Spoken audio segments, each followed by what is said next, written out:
ദേഷ്യമില്ലാത്തവരായി ലോകത്ത് ആരും ഉണ്ടാവില്ല. എന്നാൽ ദേഷ്യം കൺട്രോൾ ചെയ്യാൻ കഴിയാത്ത പല ആളുകളും ഉണ്ടാവാം.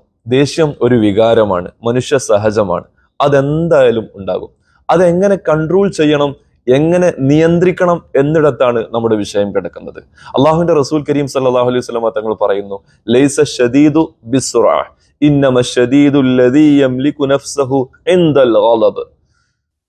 ഗുസ്തിയിൽ വിജയിക്കുന്നവനല്ല ശക്തൻ, മറിച്ച് ദേഷ്യം വരുമ്പോൾ അത് അടക്കി പിടിക്കുന്നവനാണ് യഥാർത്ഥത്തിൽ ശക്തനെന്ന് റസൂലുള്ളാഹി സ്വല്ലല്ലാഹു അലൈഹി വസല്ലം തങ്ങൾ പഠിപ്പിച്ചു തന്നു. ഒരവസ്ഥയിൽ നിന്നും മറ്റൊരവസ്ഥയിലേക്ക് മാറാനും റസൂലുള്ളാഹി സ്വല്ലല്ലാഹു അലൈഹി വസല്ലം തങ്ങൾ പറഞ്ഞു. അഊദു ബില്ലാഹി മിനശ് ശൈത്വാനിർ റജീം എന്ന് നിങ്ങൾ ചൊല്ലണം. നിങ്ങൾ നിൽക്കുകയാണെങ്കിൽ ഇരിക്കണം, ഇരുന്നിട്ട് ദേഷ്യം മാറുന്നില്ലെങ്കിൽ കിടക്കണമെന്ന് റസൂലുള്ളാഹി സ്വല്ലല്ലാഹു അലൈഹി വസല്ലം തങ്ങൾ പഠിപ്പിച്ചു തന്നു. ദേഷ്യപ്പെടുന്ന സ്ഥലത്തു നിന്നും മാറിയിട്ട് പോയി വുളു ചെയ്യുക എന്നതും പഠിപ്പിക്കുന്നുണ്ട്.